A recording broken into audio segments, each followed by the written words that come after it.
Welcome to another episode of the Kyle High podcast. Today, I've got one of my most favorite people on this planet on the podcast. His name is Peter Toussaint. Peter, welcome. Thank you, Kyle. And it's such a privilege to be on the Kyle High Show podcast. Welcome. Thingy. Welcome. It's good to have you here. It just feels right to have you here. Yeah, no, feels good. Peter, yes. So everybody who don't know you and do know you and who've seen you know you play guitar. So would you mind letting people listening to the first time or people who have been avid listeners would like to know who you are? Just give us a little brief description up there. All right. Well, so my name is Peter Toussaint, and as you said, I do play guitar. I actually also sing, and I do such for a band called Fourth Sun South. And I also do this for a band called the Fake Leather Blues Band, for Hootenanny, for the Barbosa Experience, and then I also have a duo. My name is Peter Toussaint. My buddy is Franco Jamnek, and together we are called Peter Toussaint and Franco Jamnek, and that is because we haven't found a proper name yet. Oh, and that's probably because you guys are Peter Toussaint and Franco Jamnek. Mostly so, yeah. And how long have you been in the music industry? Oh, I know that's a trick question. Well, I've been a musician. I think from the moment I was born.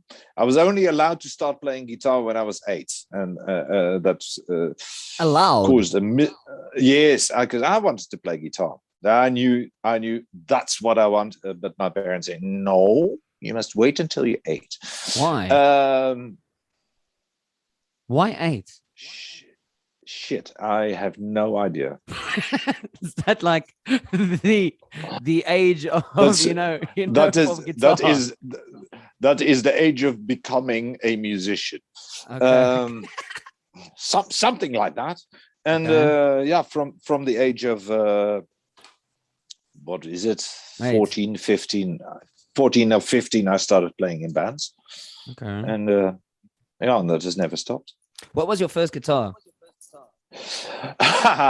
Okay, my first guitar was, of course, my lesson guitar. That was a nylon string classical Spanish guitar, piece of crap. Actually, my dear brother, who was the drummer of my first band, he kind of bashed it into splinters at some point, much later. Then I bought another piece of crap, which was back in the day. I was living in the Netherlands. That's also because I was born there. Were you born in the? Oh yeah, I was just going to ask. Were you born there? I was born there, and there was a music shop called Gerritsen Muziekhandel, and they had the guitar brand Gary Nez.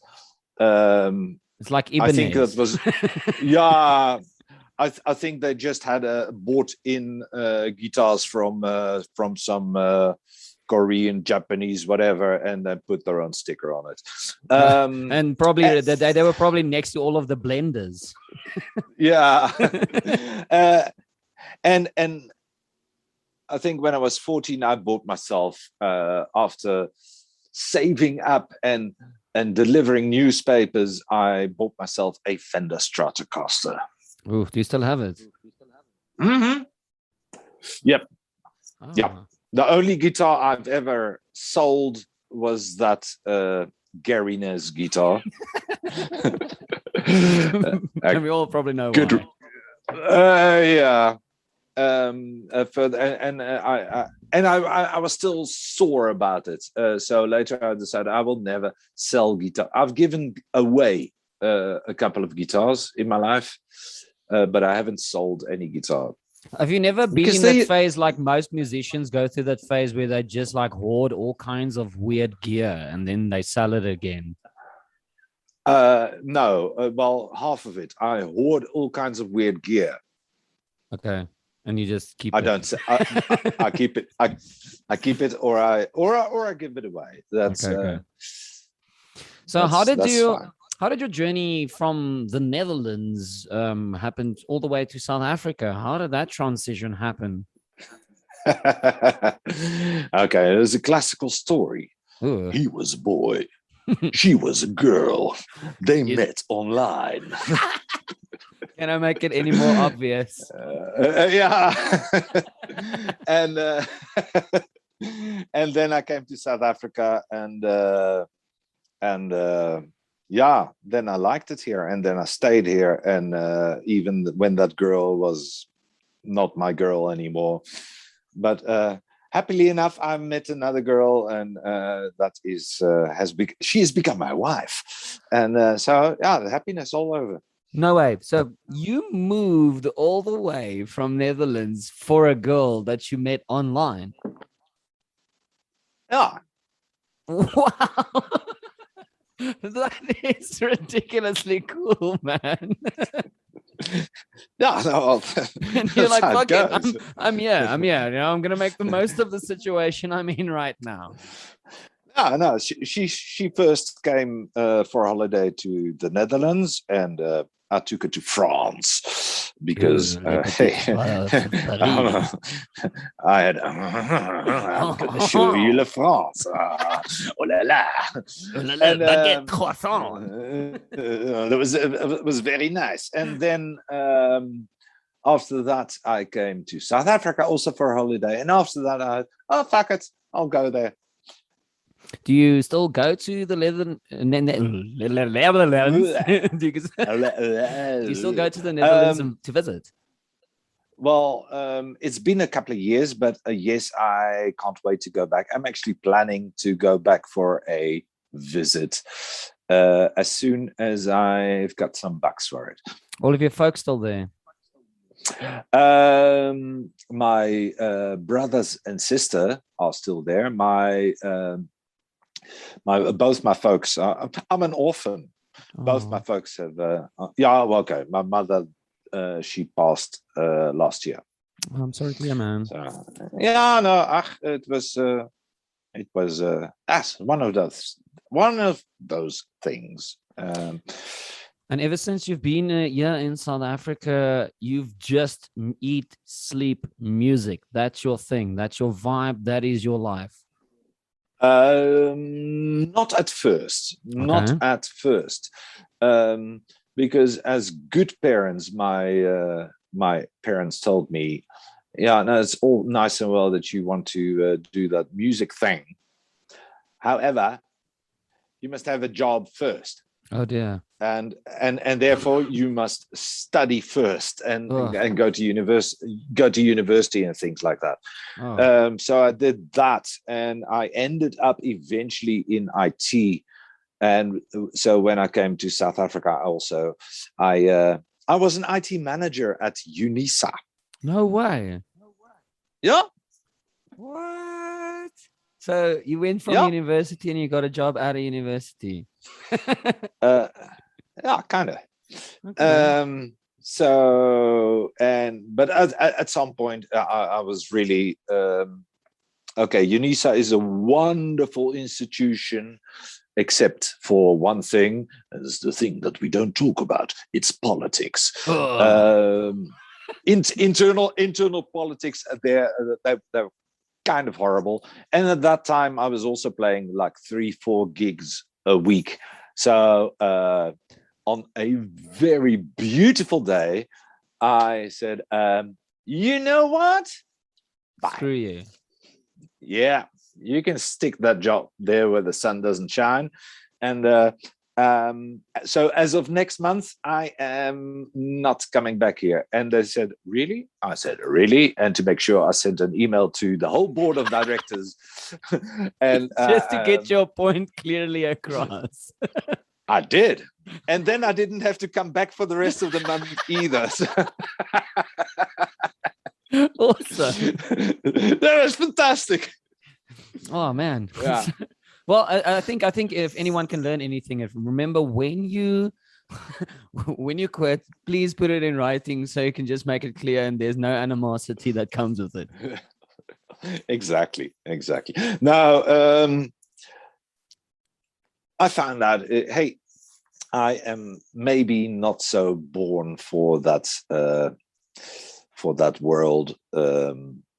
I need to be a bit more free spirit and do my own thing. And besides, I love sleeping in. And who doesn't, right?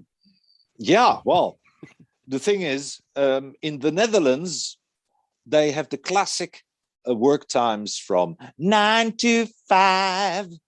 Okay, that's the 9 to 5:30 because you still have to have your half-hour lunch. Oh. And they come to South. Oh, no, we start here at 7. No, not brew, just fuck? Like no boyki. We start here at 7, eh? None of those Netherlands crap here, eh? So that whole getting up in the middle of the night, no, sir. Okay. So after And your auntie, have you done your own thing all along, or do you still have other sideline gigs as well? Apart from teaching, I teach guitar and performance. So that I do. How do you teach performance? What does that entail? That's a good thing you ask. Well, yeah. You may be a great instrumentalist or vocalist or even both. That still doesn't make you a good performer. Yeah, because people want to watch a show. You want to watch a show, and you must bring your song, your thing across. So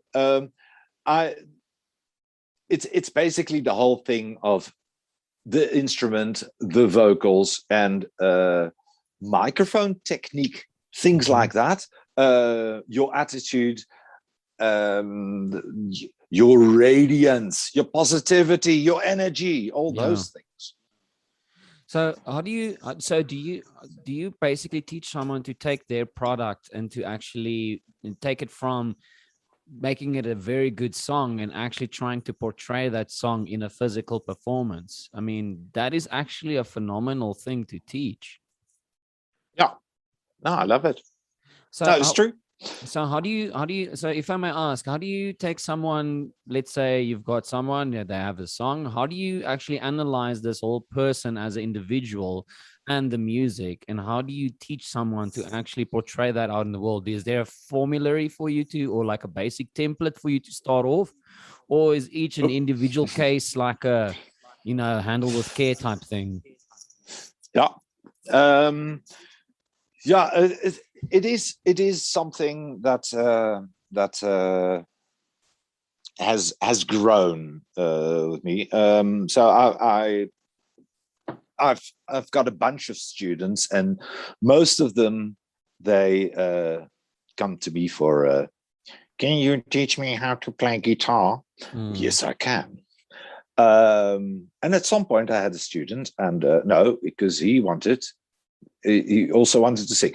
Do you know something about singing? Well, I do know something about singing, but I'm not really qualified, a vocal coach. That I'm not. At that point, I first redirected him to our very good friend, the Katarina. Oh, yes. Because she is a fucking star and she knows what she's talking about vocally. Yeah. But it went further, because now he got the vocals, but there's no pizzazz. Dude, yeah. There are so many things that come after you've you can play the song now, you can play the chords or the notes or whatever, you can sing them. However, there's more. We want the dynamics, we want the interaction, we want the energy. And at first I was first okay, now this is all cool, but try to have a look at this and try to do it a bit more like this, and or a bit take care here in this part in the song. You are going you're going slow or soft, or where the song needs the passion. Yeah. And it's been growing from there. So it's now, now I teach performance. I mean, that's one thing that I've had a very big debate amongst my friends with regards to this. And I listen to all types of music. I listen to anything from metal to pop to name it. Okay. And one of the best performances I've ever seen was Katy Perry. And I believe you. Yeah. I love her performances because she does wardrobe changes. She's got a teleprompter bra. She's got people pole dancing. She's got people with like a pink flying V electric guitar. I mean, she's got drummers who plays on with paint like Blue Man Group and stuff like that. That was entertaining for me to watch because, she makes you wonder what happens next. And I mean, when In Flames came from. And In Flames is also one of my favorite bands in the world. And they came to South Africa and they had the most boring show. The music was amazing. I love the music, and that's why I love the band. But looking at these guys, just staring at their fretboards for an hour, I mean, I was so disappointed with this, because this is people you idolize, you listen to, and you breathe in their music. And they just come on board, hour play, poop, gone. I was like, what was that it? And I thought, and that I haven't even really listened to the band since, as religiously as I used to. Yeah, it's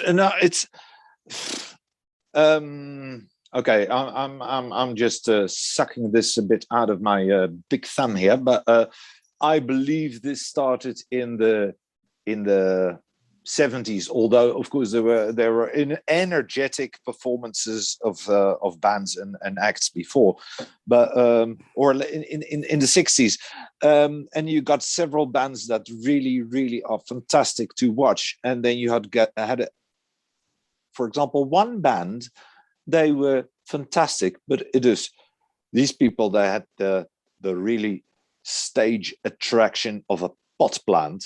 And they decided we can do something about that. Band was called Pink Floyd. Yeah. And they started, because if you take what the hell is happening around them away, these guys, well, they're not too exciting to watch. Pink Floyd. It sounds fantastic. But they built that whole show around it because people want to see something.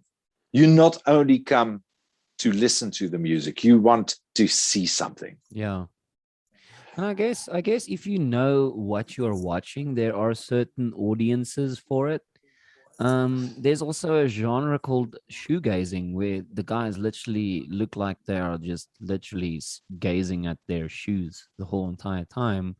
And there are people that loves it, that, I mean, if you playing because you don't distract us from the music yeah. with your antics on stage. I've always been trying to, at least I'm not saying I have been succeeding, but I've always tried at least to be entertaining. Oh, of course. And it is something that I expect to see as well when I go watch live music. I think as a musician, an artist, you actually, I don't want to go as far to say you owe it to your fans, but at least if you're standing on a stage and you took the, occupation to become a performer, you're probably going to have to, I don't know, perform. Yeah, I know exactly. And if you don't have that in you, if you really have that stage attraction of a pot plant, you got to you got to make up for it, and you've got to make a plan and make Become a sure that at bassist. least.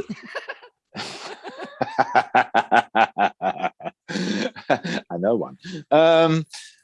But then make sure there's something happening on stage, that there's something that can captivate you, and whilst you are listening to that fantastic music that you are making, but if you cannot offer something to watch by yourself, make sure that you make up for it with something else. I mean, And get a friend next to you or whatever. and if I may ask, what made you feel like this is important information that an artist would need, being able to perform?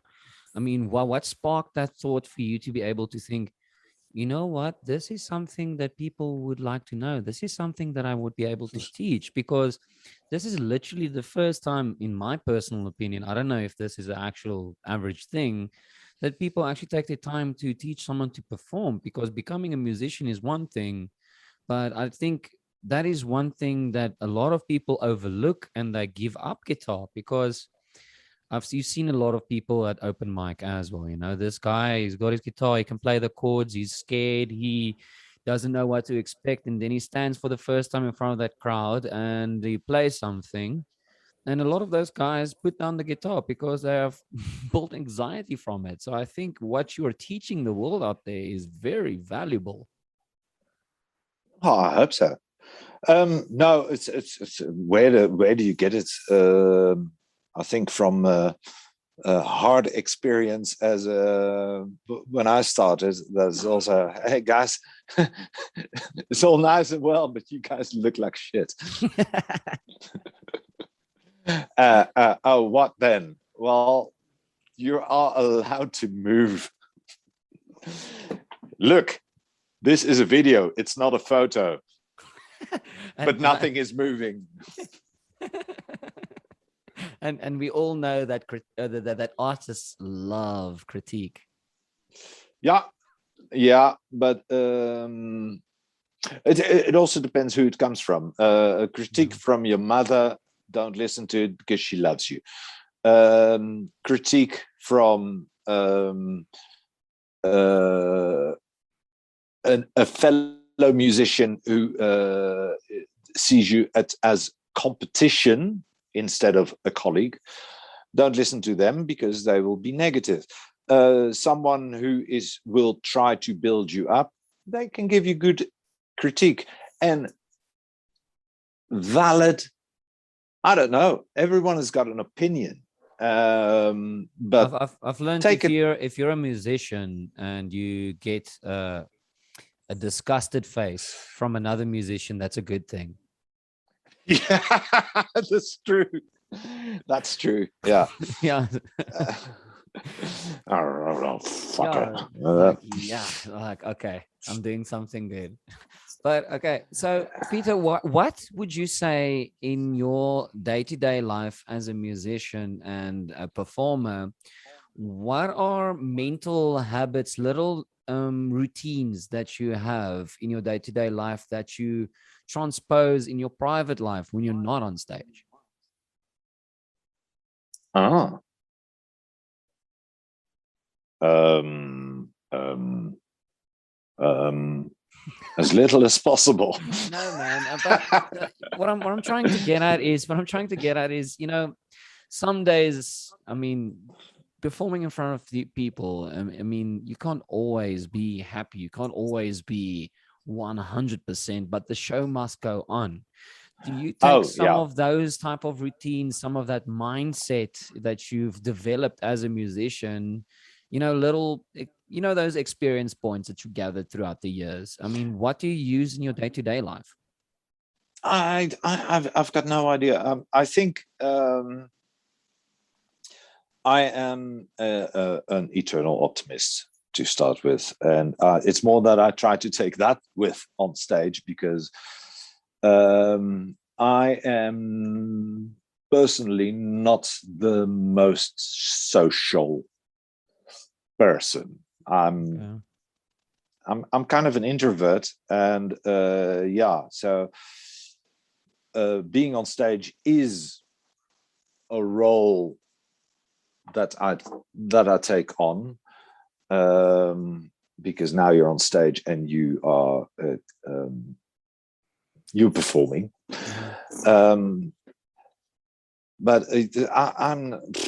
I'm not the greatest talker, not the greatest chit chatter. I'm not so social, so it's more the other way around. And here I bring you on a But podcast for some chit chat. it's something. It's a good thing you ask. It is something. I enjoy chatting with my friends, and you're one of my friends, so I've got no issues with that. But if you were now someone from a radio station who I've never met, then I would get into the role, be a performer, and now you have a performance, and it is for the radio or the TV, and then you do that.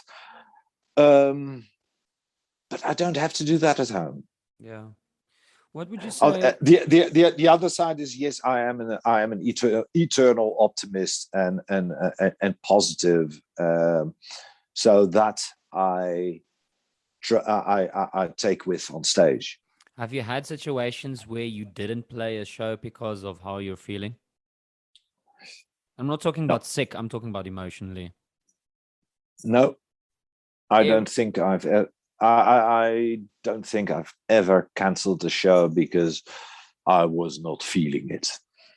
Wow, that is, that is something I can respect. I mean, you're talking about that role you play, and being able to put yourself as an individual aside, and and still strapping your boots together and saying, you know what, the show must come on. These people came to see a show. Let's fucking do it. I really wish more musicians would be able to view the world like that, because I feel there have been times where I kind of feel alienated from the artist, kind of like that Inflamed situation. I don't want to mention any local bands like that, but you kind of feel alienated from the musician, and that can also, you can also lose fans because of it. Yeah. No. Geez. People come to watch you. They don't come to see you being miserable. Yeah. They come to. They have a certain expectation, and if I would, what I have had, and that's done more in the acoustic shows, that you have. Hey, I'm feeling intense. Well, I make it an intense show. I make it prepared to meet the most intense version of me. Yeah, no, that is, but also in a positive way. I mean, I've had shows where, man, I'm not. Yeah, I'm getting in that role, but I could have been more energetic, jumpy, happy, hey. Yeah. Then and today I don't think that is really happening. Okay, well then we go into deep songs, then we go into beautiful songs, then we go into emotional songs. Because you want the people to now, resonate with you. Yeah, and things like that also, they kind of happen because you give energy off and the people give energy to you, and the cumulative of that creates the energy that is happening there during that gig. And how did your journey come to Fourth Sun South from all of your bands and side projects and everything that you've done and all of your combined experience and everything like that, what brought you all the way down to Fourth Sun South? All right. Well, I had, apart from my very early bands, I had always been the guitarist, the sidekick, who does the guitar and harmony vocals. And at some point I had, hey, I would like to do something for myself, as a project started, because I've written songs and I would like to perform those how I think that they should be performed.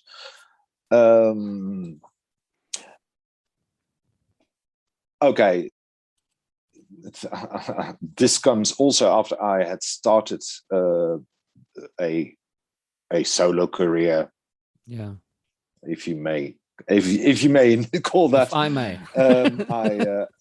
If I may, I was doing solo shows with an acoustic.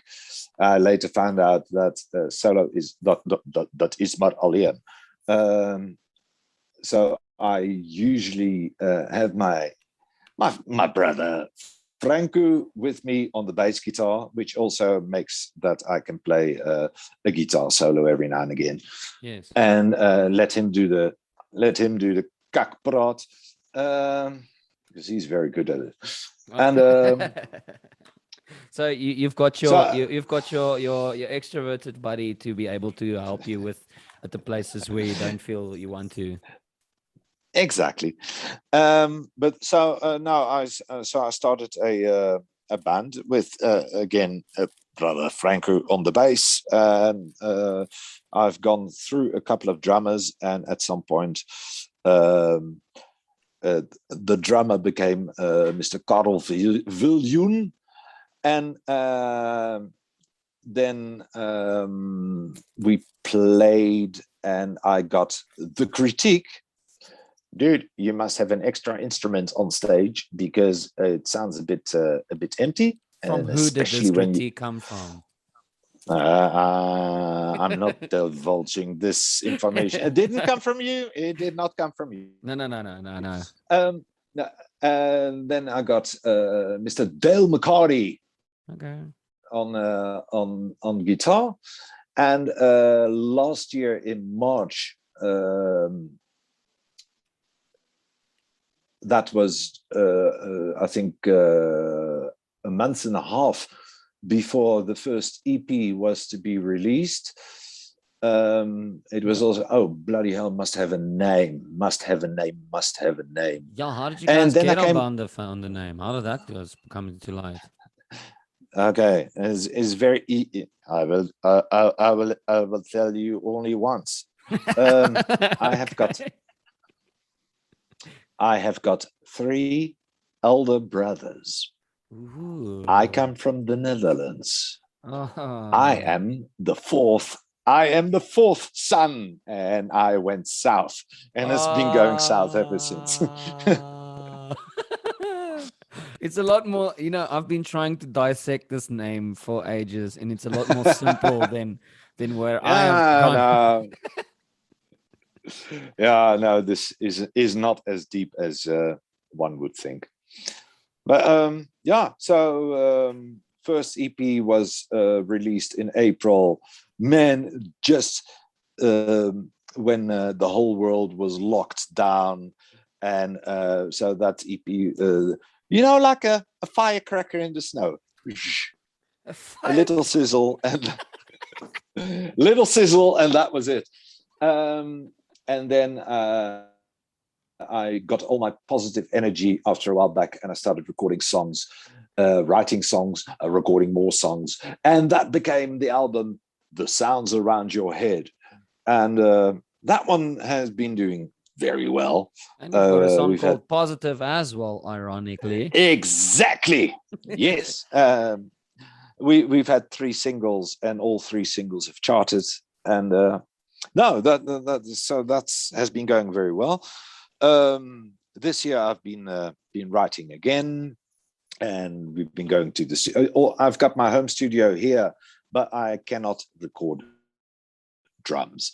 So we've been going to the studio to record the drums, and everything else we've recorded here at my home studio. And our single "Hold On" is coming out.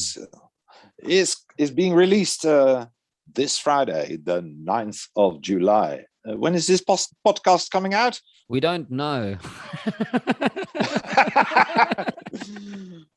Okay, so tell us about in the, so tell us about somewhere in the past. All right. No, I wanted it. I really wanted. While I was writing the songs for the Sounds Around Your Head album, I already decided for myself I want to have a positive message. I want to have anything but negativity. And Hold On came forth from guys. I know if you do your thing, then you are authentic. Yeah. Then you are you. You can only do what you do. So do what you do, and your place do it well. Your place under the sun will come. Your time to shine will come. Hold on. And every little thing is gonna be all right.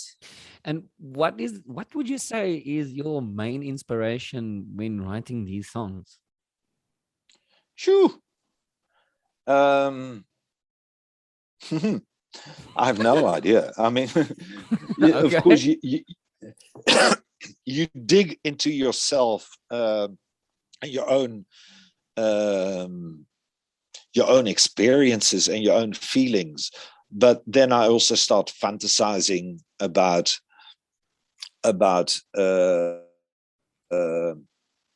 how someone else could experience or what could happen, and from there on you get a story. And musically it's very simple. I go take a shower in the morning, and every morning when I get out of the shower, I've got at least 2 musical ideas, and then I quickly record them on my cell phone, grab a guitar and quickly record that. And for me, writing songs, it's a craft. You have that 5% inspiration which comes out of the shower, and the rest is just crafting. It's working. It's just putting the things and then start working from there. And if I may ask you, so okay, I think what I mean with regards to your inspiration is, does your music come from a positive place inside of you, or do you actually put like a filter on some bad experiences and trying to make them positive? No, it usually comes from a positive place.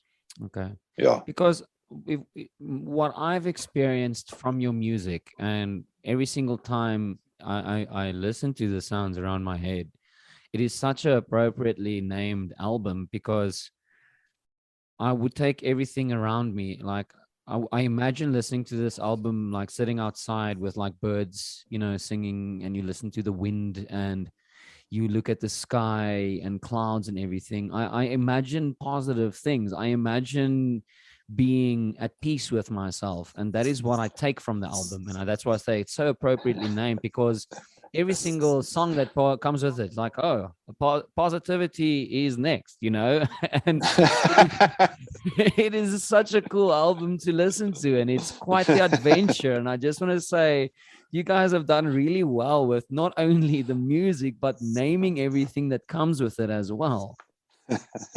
Thank you. Yeah. Well, thank you. I'm happy about that. So you are you gonna just bring Goal out achieved. are you gonna bring out more singles and for before a second album, or what's your plans for the future?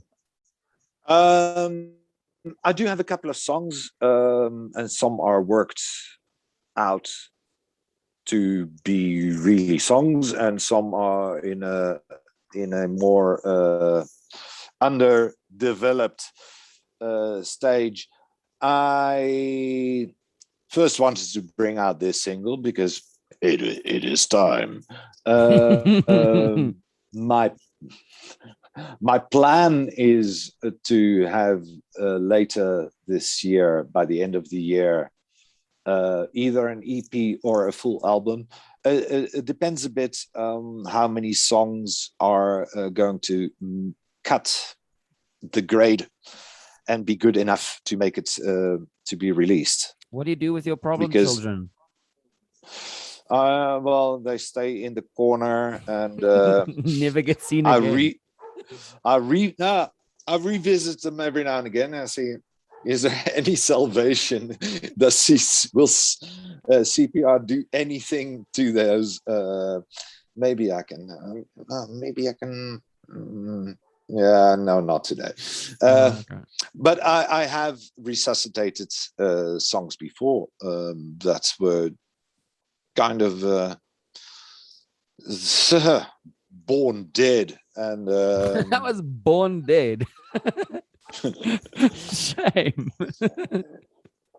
yeah, no, not. Hey, it's a tough world out there. Not everyone's gonna make it, guys. I just imagine you taking all of these songs, having in your arms, like, okay, cool, we had a good run, but guys, the world's not made for you. This one is not. But however, maybe if we speed you up a bit, and maybe if I only use the chorus or this verse, or maybe even only the intro of this song, and maybe we can still make something nice out of it. And I always wanted to ask That you, happens. how did you and Pedro Barbosa manage to meet and make music together? How did that happen?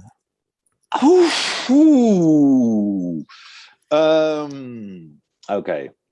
Once upon a time. Oh, nice. No.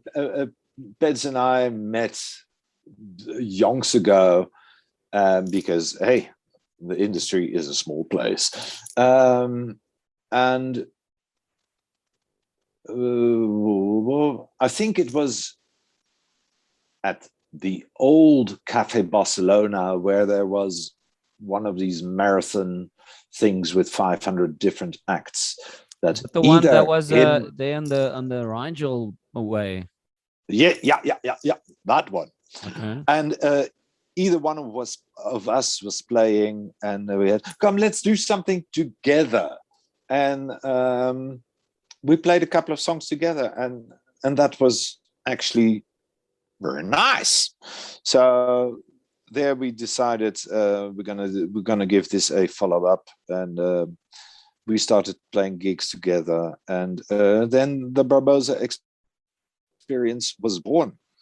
Man, and you guys are, it's a fun band, you know, it's also got high octane energy that comes with it.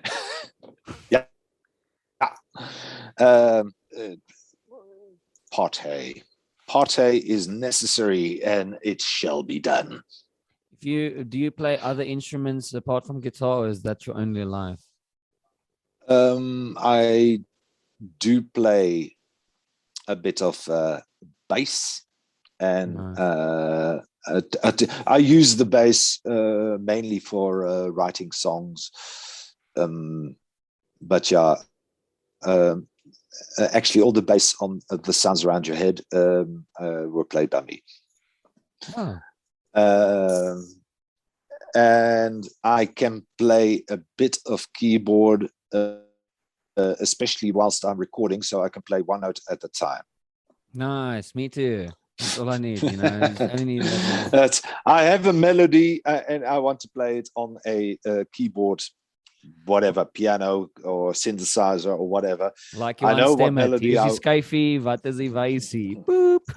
Yeah, and I must just get it out. And yeah, So that I think that's more orchestration than playing an instrument. Now I think about it. Yeah. Oh well. If you had to choose a different career, if you had to choose a different career of your choosing, what would you have been?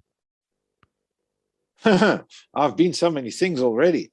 But what Um, would you want to be if you weren't going to be a guitarist? a singer.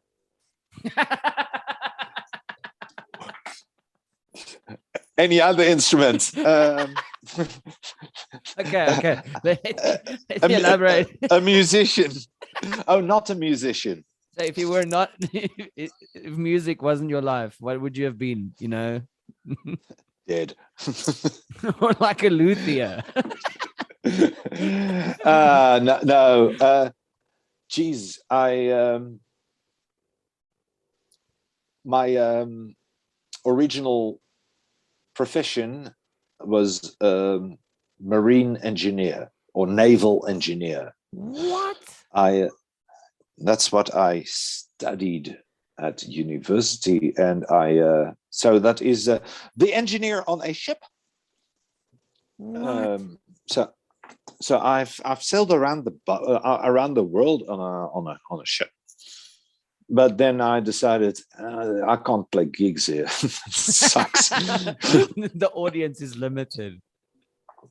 Yeah, and it's the same 15 guys that are sitting here on this boat with me. They're probably all sick of all of your songs already.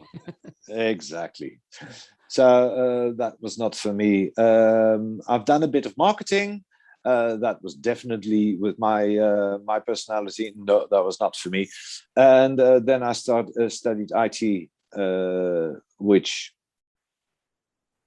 I could do very well because it's all logical, and musician and mathematician is only a very, very small step from each other. So Music is math. Yeah, okay, I get that. And all the aspects of it. So and IT is also math. It's logic. Maths. Math. Yeah, see? Bloody foreigner. Maths. Math. So yeah. And I enjoyed computer games, so I thought, okay, well, sitting behind a computer all day can't be that bad. Yeah, and then you become a manager, and then you get all kinds of shit out of you. No. So I am very happy. I was miserable and earning a lot of money, and then I became full-time musician. I became extremely happy and poor. But mostly very happy and content. So, Peter, if you would like to actually think about, starting a band, let's go into like a alternate universe, okay? And in this alternate universe, you want to start a band with any musicians in existence, dead or alive, right? Ooh. Who would be your ultimate band that you're going to have with you, and what instruments they're going to play?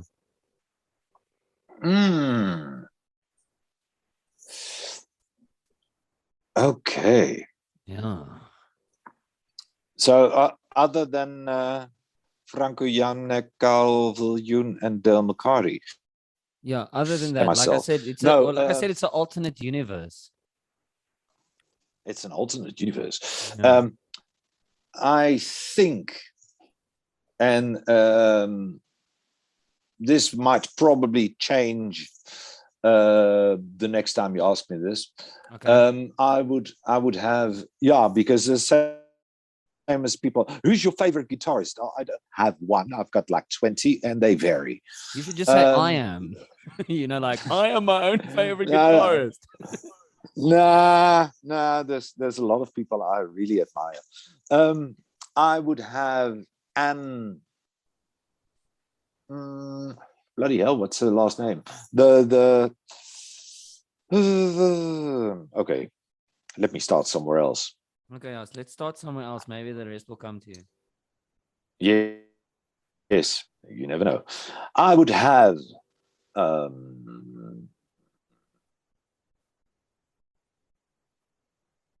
damn, couldn't you have asked me that question like an hour before that I could have thought about it? Okay. Sorry, Hey, sorry. Okay. okay, no, I will have Mr. Freddie Mercury on vocals. Okay. Because Freddie Mercury, duh. hey, hey, God is all nice, but he ain't Freddie. Um, I would, I would play guitar myself, Okay. but Would you play rhythm or lead? a bit of both. Because on the other lead guitar, I would have Mr. Steve Morse. That's Ooh. one of those best guitarists that I find best guitarists. And maybe tomorrow I would come with a different name, but at the moment it's Mr. Steve Morse. Who On would you have on drums? drums, Yeah. I would have what's his name, Bonzo of Led Zeppelin, Okay. because I think he was a fantastic and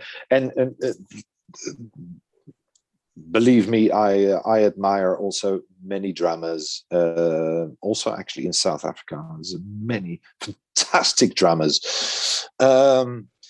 Who would you On have on bass? bass, Yeah. That. on bass. Mum, mum, mum, mum, mum, mum.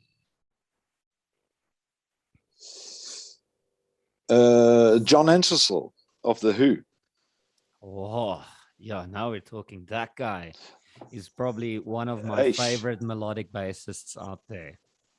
Aye. And yeah, I realize I'm going into digging deep into the history of music, but um, Okay, what genre will you guys play? Will you guys play, and what would you guys uh, be called?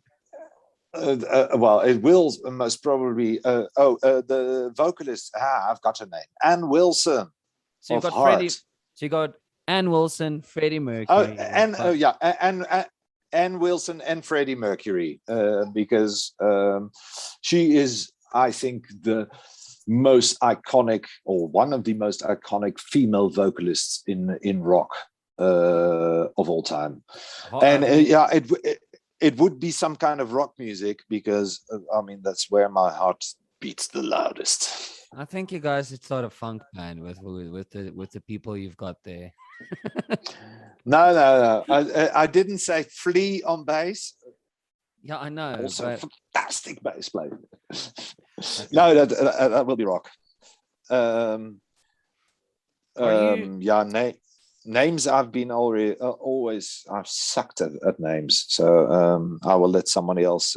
I will let the promoter think of a name. so if you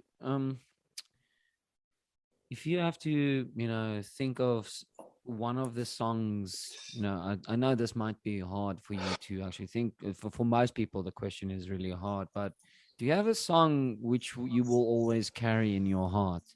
Wherever you go, one of those songs you can re-listen at any time, no matter what mood, something that is really meant to you at a certain point in your life. Do you have a song like that or a band like that? Hmm. Of many, many. Um, okay, let me first start with stating that I've always been a music musician, and for a large part of my life, vocals was something that apparently has to be there, but I would never so much listen to lyrics. Um, it has changed, also since I began writing my own lyrics, and apparently they are important and they do carry weight. What? But okay, confession. Oh, One of the songs that I have always loved um, was Spread Your Wings by Queen. It's one of their older songs. It's from the album News of the World. And that song has always touched me. Another one is Comfortably Numb of Pink Floyd. Okay. Yeah. Okay, well, what would you say for an aspiring musician out there, if you have to be able to give this person advice, what would your best advice be for an aspiring musician? Practice, practice, practice, practice, practice. And enjoy. Because if you don't enjoy it, then yeah, why the fuck are you doing it in any case? Music is supposed to be fun. The most important rule in music is that there are no rules. Yeah. If you do something and it sounds good, then it is good. I mean, If there's it doesn't, no one can tell you really what the right or wrong way is to do the thing that is what you want to do. Exactly. It's there are certain norms and there's certain best practices. But if you say, and this goes for playing your instrument as well. If you want to play your guitar with your toes, and you succeed and you like it that way, then by all means go for it. There is when I started playing guitar, had to start with a classical Spanish guitar. Even worse, I first had to do a year of music theory before I could even touch my guitar. So your parents So not only did your parents make you wait until you were the ripe age of 8, they made you go through music theory first before you could actually touch your guitar. Yeah. Your parents were brutal, man. Yeah, they were brutal, and it's a miracle that I have kept on playing guitar, because that is the quickest way to get someone off music. Music theory is good, and it's very handy, even though 75% of all music theory is devised only with piano in mind, and if you think about it, has got hardly any relevance for any other instrument, especially not a guitar or bass, because we don't care if it's white or black keys. We just move our fingers one fret up or down, and who cares? Doesn't matter if you're black or white. Exactly. So it's also from that period that if I grow up and I get to teach people how to play guitar, I will only start with theory the moment they ask for it. And then, yes, it can connect the dots, and it can come in handy, but you must first find the joy and the pleasure in making music, because that's the most fantastic thing there is. What would you say is one of the biggest challenges or catalysts, of becoming a musician, something that people need to look out for if they want to choose that life? Well,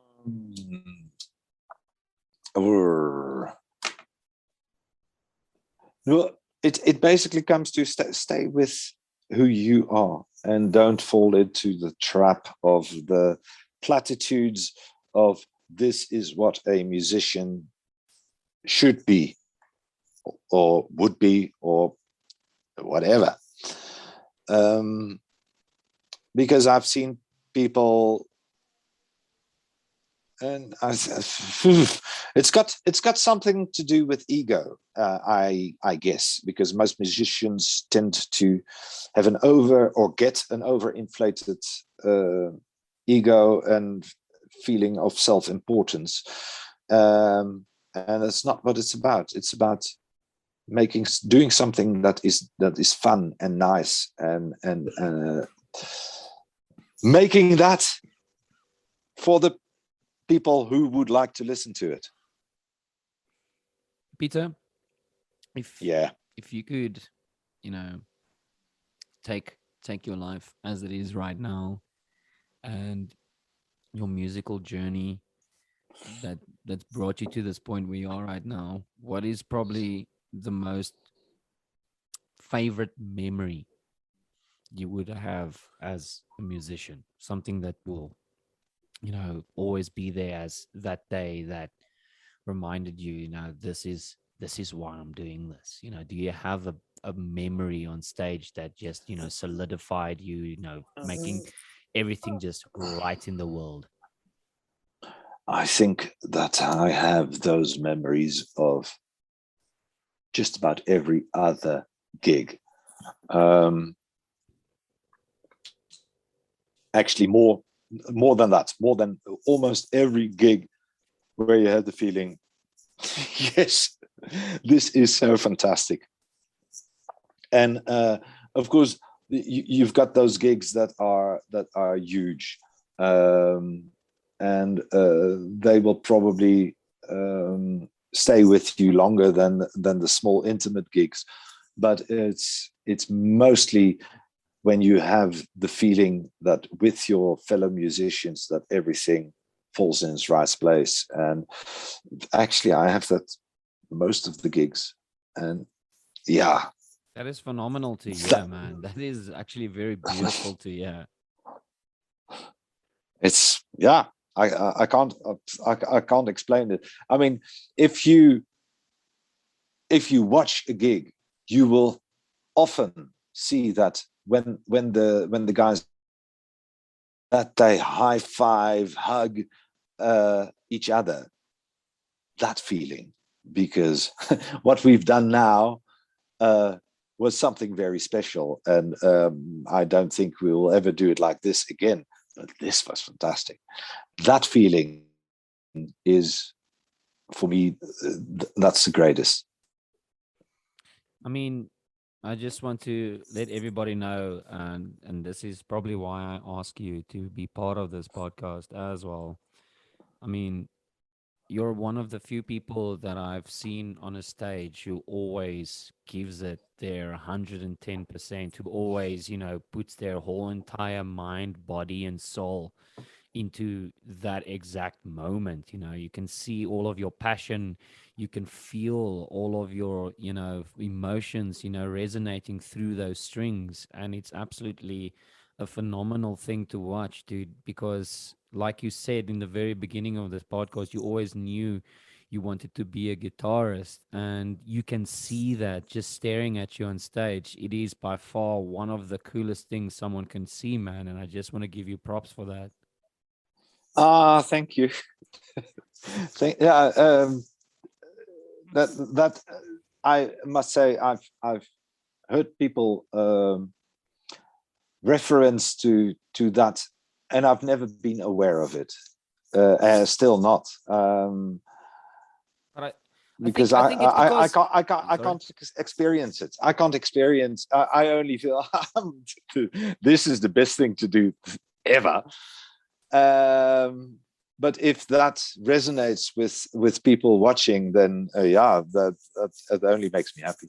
No, but that I think that is what I like about watching you is because you don't have that ego. You're not doing it for anyone else other than yourself, and that is what makes your music so beautiful. That is what makes it so great to watch, because you can see you don't have an extra modus operandi or a hidden, vendetta or something like that with regards to everything you do.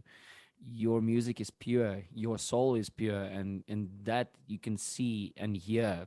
And you, I mean, you can't hide how you feel on the guitar. If you're having a bad day, everyone else is going to hear it. If you're angry, people are going to hear it, because a guitar is something, just basically a microphone for your emotions. Everyone else is going to feel it.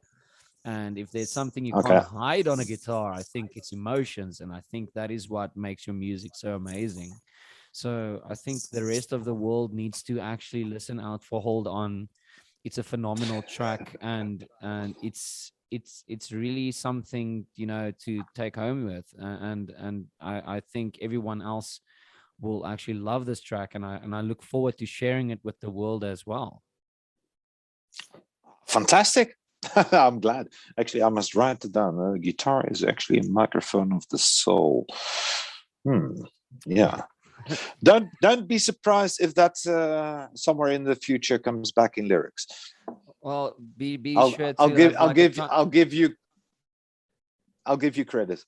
I don't want credit. I just want a tiny photo of myself somewhere in the album art, somewhere hidden. People have to like really, really, really need to look for me. It's like, oh, there he is, like a Where's Waldo type thing. Cool. All right. Peter, if you could say something to the world before we leave, now is your chance, and then yeah, we're gonna say goodbye. All right. Guys, I know we live in a mad world and there's a lot of people struggling. Don't despair. Hold on. Your time to shine will come. Peter, thank you. Thank you so much for being part of this podcast. I really value your time and effort, and it means a lot to me for you to actually take time off and talk to me. It's absolute pleasure, Carl. So thank you so much for joining me. And I look forward to sharing your stuff to the world. I will post links in the description. And you should have an absolutely phenomenal evening further. Thank you very much. I'm going to have so. Cheers, everyone. Cheers.